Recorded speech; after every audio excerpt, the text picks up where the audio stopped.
Hey everyone, welcome back to Pine Hollow Auto Diagnostics. Hey, we're back on the Ford. So the owner said that, after I left, it was starting fine. A few days later, no crank. I'm like, well, it needs a new ignition switch.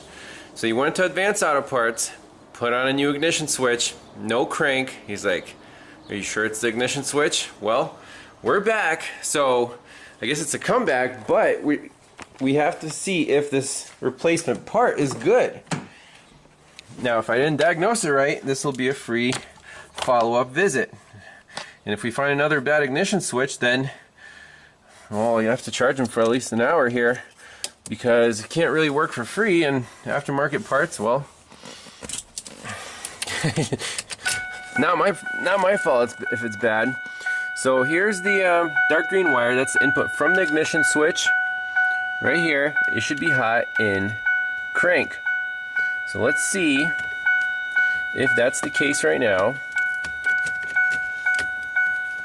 Let me rig up my test light. And no crank, no voltage, nothing. Okay, and the test light definitely works. If it finds a positive, it will light up. So let's put a voltmeter on here. And then we can do the bypass test again, see what the heck is up with this car. So first, here's the voltage on the green wire. So key on, key crank, absolutely no change. Wiggle, wiggle, wiggle. Wiggle the wire, nothing. Okay, so now let's take our test light.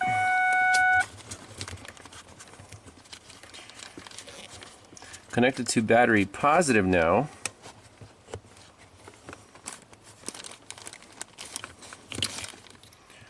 Keep the voltmeter right here. So now if this finds a ground, it'll light up. And let's touch the green wire. The car should start and the voltmeter should say, positive voltage.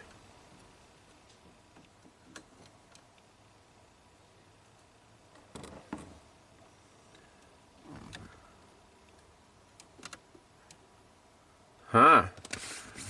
It's not. Okay. Isn't that interesting?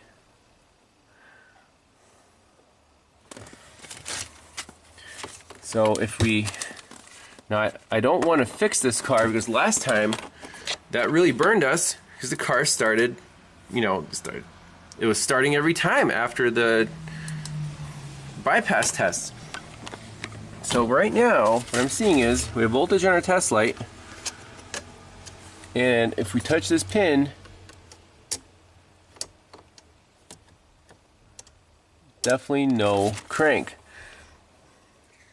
Okay, so again, the green wire from here, wherever it goes to here, is not continuous. And we have this aftermarket system here. Again, we disconnected this last time and it's still cranked. We have to find where the bad contact is. Okay, so first thing, we're going to measure the voltage on this green wire. Make sure our ignition switch is good. So watch the voltmeter and crank.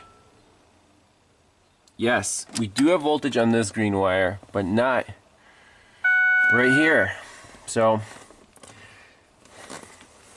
I'll be the first to admit, definitely got burned by it.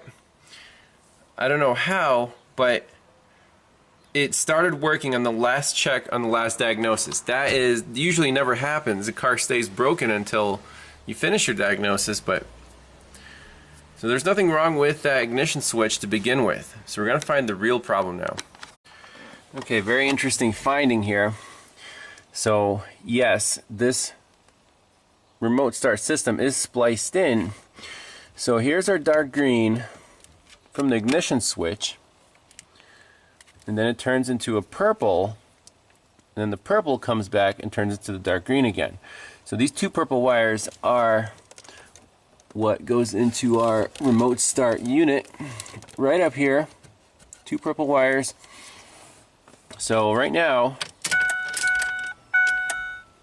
no crank. So all I want to do is measure voltage on this side of the green wire.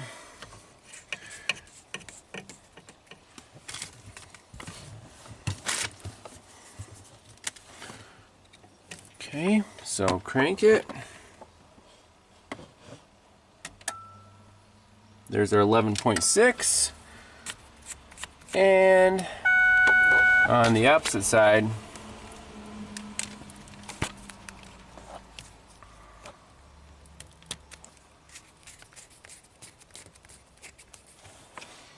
crank it. That's it. That's our problem. So it has to do with this box. Now,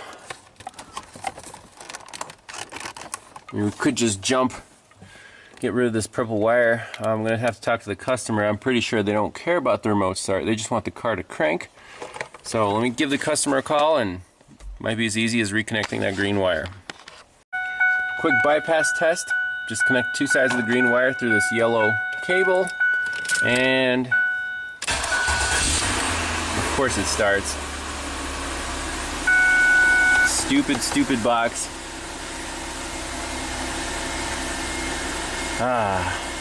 Oh well.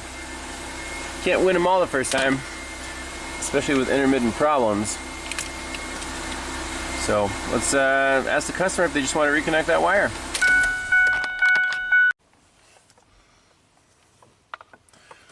Alright, so we're soldering on just the green using a section of purple as an extension, so there isn't too much tension on this harness.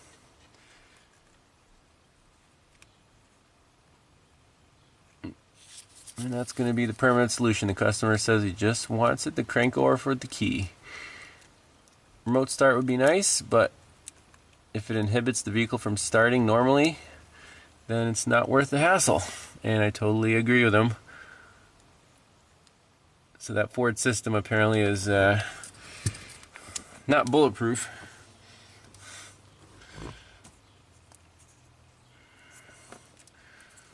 Just make sure it starts.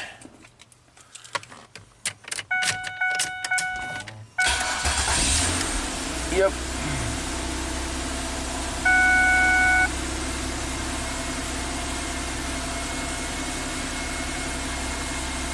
There we go.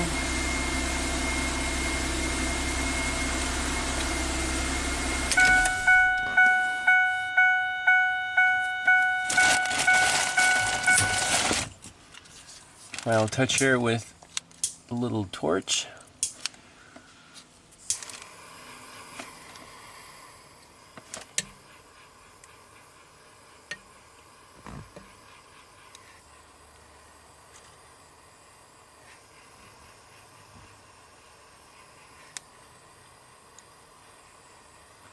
Torch is much more precise than a Bic lighter, so I do like that. And this stuff is just gonna be useless. Let's put it all back in the original conduit. That's the only wire we really need. The other ones aren't gonna do any harm.